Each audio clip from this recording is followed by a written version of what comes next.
Hello दोस्तों, तो कैसे हैं आप सब। Welcome to my channel Success Junction, एक कदम सफलता की ओर। और हम लेकर के आ गए आपके लिए इंग्लिश का एक बहुत ही महत्वपूर्ण टॉपिक की टेस्ट नंबर 3। जी हाँ, आर्टिकल का टेस्ट नंबर 3 हम लेकर के आ गए हैं। इससे पहले हम 2 टेस्ट करा चुके हैं और एक थ्योरी क्लास भी आर्टिकल की हम करा चुके हैं।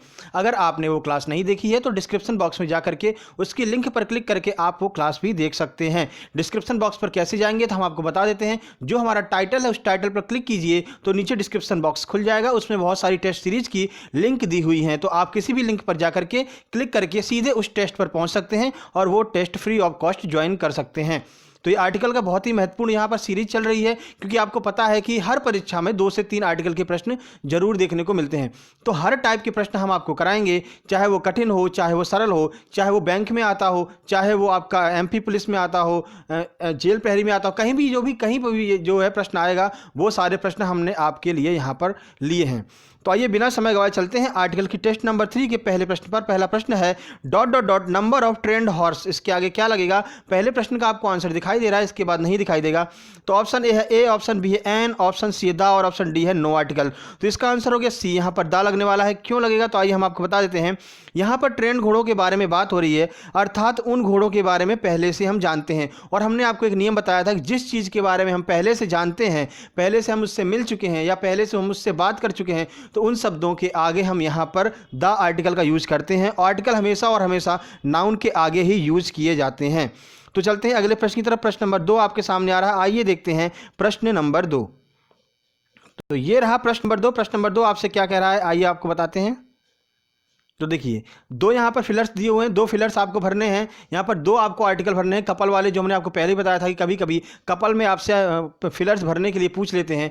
तो आइए देखते हैं क्या पूछ रहा है। प्रश्न number 2, dot dot dot car made dot dot dot loud noise. इसमें ऑप्शन ए है ए और एन, ऑप्शन बी है दा और ए, ऑप्शन सी है एन एन और ऑप्शन डी है दा और दा। तो बताइए क्या होगा इसका आंसर। आइए देख लेते हैं इसका आंसर और पूरी जानकारी देते हैं हम आपको इस प्रश्न के बारे में।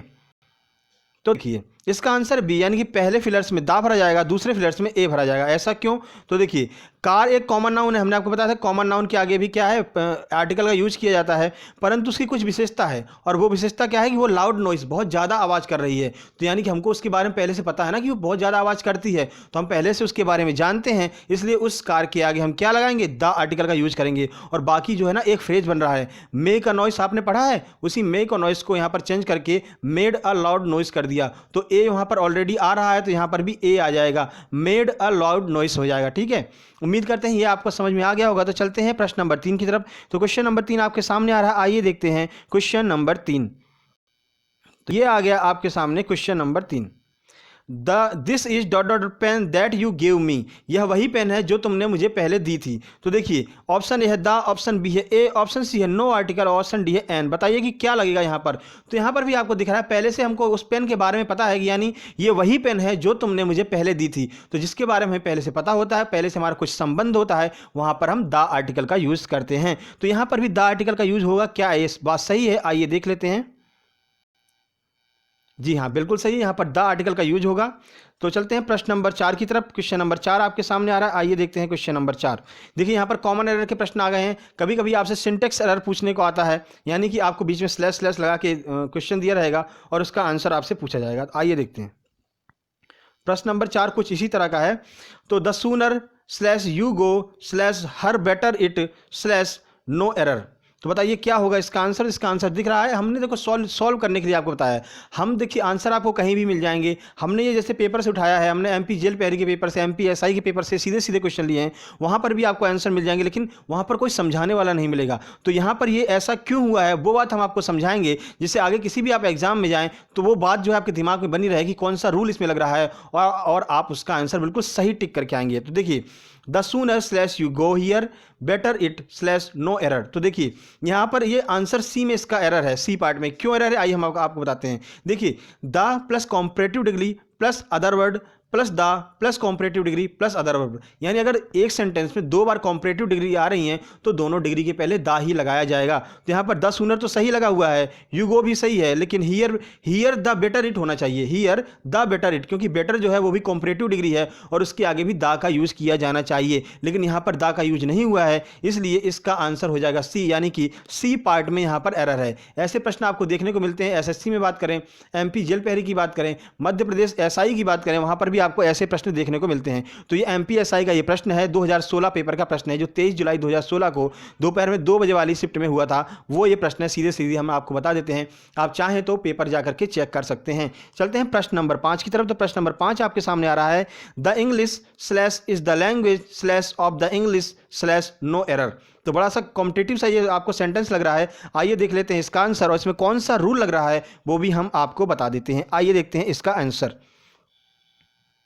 तो देखिए इसका आंसर है ए, यानी कि द इंग्लिश यहाँ पर नहीं होना चाहिए। क्यों नहीं होना चाहिए? क्योंकि यहाँ पर इंग्लिश जो है लैंग्वेज के बारे में बात किया जाता है, और किसी भी लैंग्वेज के आगे कभी भी दा नहीं लगाते हैं। तो आप पूछेंगे भैया ये सी पार्ट में भी तो द इंग्लिश लिखा हुआ है। तो भाई ये जो सी पार्ट में द इंग्लिश लिखा है ना, ये इंग्लिश यानी ब्रिटिश लोगों की बात की जा रही है, यानी कि अंग्रेजों की बात की जा रही है। अब जरा बना करके देखिए, the English is the language of the English. अब यहाँ पर अगर हम ये मान लेते हैं कि ये आगे वाला भी तो द इंग्लिश मतलब अंग्रेजों की बात की जा सकती है, तो कैसे होगा बताइए? यहाँ पर मान लीजिए हम यहाँ पर अंग्रेजों की बात कर रहे हैं, इस द इंग्लिश का मतलब हम अंग्रेज से लगा रहे हैं। तो अंग्रेज इज द मेड फ्रॉम अंग्रेज, यानी अंग्रेज जो है वो अंग्रेज के लिए ही बनी हुई है, ये तो गलत हो जाएगा। यानी कि हमको ये समझ में आ रहा है कि यहाँ पर जो पहली द इंग्लिश है वो लैंग्वेज के बारे में बात की जा रही है। तो the English is the language of the English ये बोला जा रहा है, लेकिन इसके आगे दा नहीं लगेगा, क्योंकि किसी भी लैंग्वेज के आगे, हिंदी हो, द मराठी हो, इनके आगे कभी भी दा नहीं लगता है। कोई भी लैंग्वेज हो उनके आगे कभी भी दा नहीं लगता है। यहाँ पर इंग्लिश लैंग्वेज की बात की जा रही है पार्ट ए में, तो यहाँ पर एरर हो जाएगा, और इसका सही आंसर होगा English is the language of the English. English जो है वो अंग्रेजों की लैंग्वेज है। यहाँ पर लास्ट वाले द इंग्लिश का अर्थ है कि अंग्रेज। यहाँ पर अंग्रेज लोग जो होते हैं उनके बारे में बात किया जाता है, कहते नहीं द ब्रिटिशर्स, द अंग्रेज, द इंग्लिश। तो यहाँ पर जो द इंग्लिश बोला जाता है वो वहाँ पर अंग्रेजों के बारे में स्पेसिफिक किया जा रहा है कि वो अंग्रेजों की लैंग्वेज है। कौन सी? The English. पहली वाली द इंग्लिश अंग्रेजों की लैंग्वेज है। तो लैंग्वेज के आगे दा नहीं लगाते, इसलिए यहाँ पर दा हट जाएगा और सीधे सीधे सेंटेंस बनेगा English is the language of the English. ठीक है, अब आपको समझ में आ गया होगा ये प्रश्न। तो इसका आंसर ए हो जाएगा, यानी कि द इंग्लिश नहीं होगा, क्योंकि इंग्लिश लैंग्वेज का नाम है और उसके आगे दा नहीं लगाते हैं। तो देखिए इस टाइप का अगला जो आपका टाइप आ रहा है, ये हमने सीधे सीधे बैंक के एग्जाम से उठाया है। तो देखिए वहाँ पर सीधे लिखा हुआ था कि यहाँ पर आर्टिकल से संबंधित एरर है, और आपको यहाँ पर एरर फाइंड आउट करना है। जो फिल इन द ब्लैंक्स दिए गए हैं, इन फिल इन द ब्लैंक्स में भरना है। इसको बोलते हैं पैराजंबल। तो यहाँ पर सीधे सीधे आर्टिकल का पैराजंबल आया हुआ था।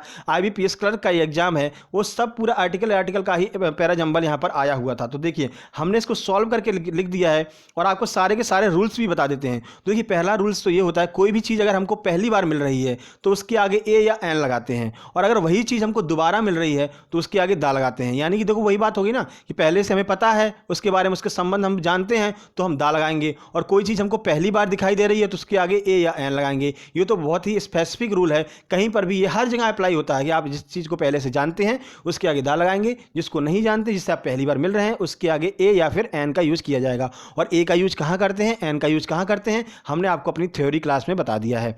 तो आइए इसका फिलर भर लेते हैं। तो पहला है there was a king. King को पहली बार शब्द आ रहा है ना, किंग शब्द, तो इसके आगे हमने आ लगा दिया। फिर दोबारा किंग आ गया, देखिए dot dot dot the king had. तो यहाँ पर किंग जब दोबारा आ गया तो इसके आगे हमने दा लगा दिया, क्योंकि एक बार हम किंग से मिल चुके हैं, वही किंग दोबारा आ रहा है तो उसके आगे हम दा लगा देंगे।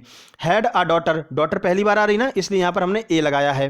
ठीक है, फिर उसके बाद देखिए डॉटर दोबारा आ रही है, तो डॉट डॉट जो ब्लैंक है बीच में उसमें हम दा भरेंगे। तो the daughter was uneducated. Okay, उसके बाद द फादर कॉल्ड। अब ये फादर क्यों, फादर के आगे हमने दा क्यों लगाया है? क्योंकि ये वही फादर है, यानी वही किंग के बारे में बात हो रही है, और किंग को हम पहले से जानते हैं कि जो किंग है वो इस लड़की का पिता है, इसलिए हमने यहाँ पर दा लगा दिया। The father called dot dot dot teacher. तो टीचर पहली बार आ रहा है, इसलिए इसके आगे हम ए लगाएंगे। और ए क्यों लगाएंगे? क्योंकि यहाँ पर व्यंजन से शुरुआत हो रही है, इसलिए हम ए लगाएंगे। अगर स्वर से शुरुआत होती तो हम एन लगाते। और ये स्वर और व्यंजन कहाँ से देखे जाते हैं? इंग्लिश वर्णमाला से नहीं भाई, हिंदी वर्णमाला से देखे जाते हैं। अगर आवाज़ उसमें स्वर की आ रही है तो एन लगा देते हैं, अगर व्यंजन की आवाज़ आ रही है तो ए लगाते हैं।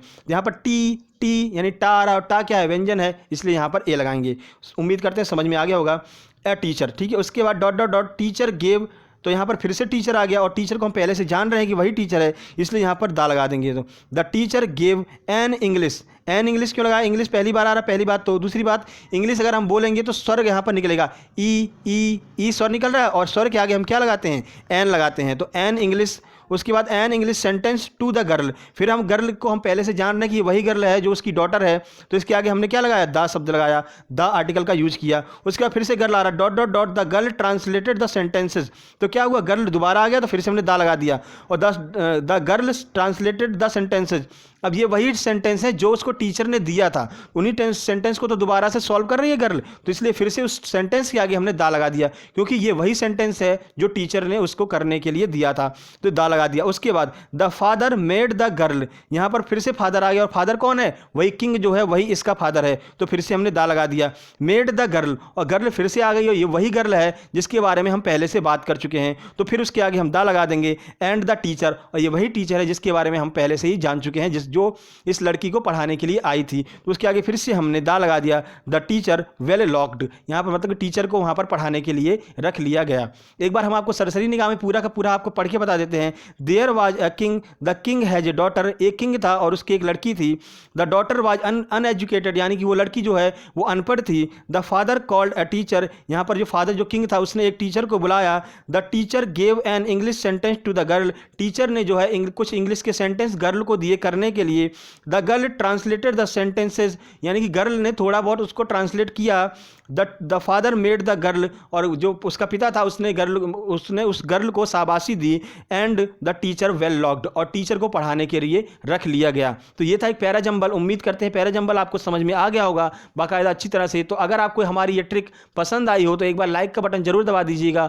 रोज शाम को आपको अल्टरनेट यहाँ पर एक बार इंग्लिश एक बार मैथ की ट्रिक्स, इंग्लिश मैथ की ट्रिक्स अल्टरनेट आपको रोज शाम को 4 बजे यहाँ पर मिला करेगी।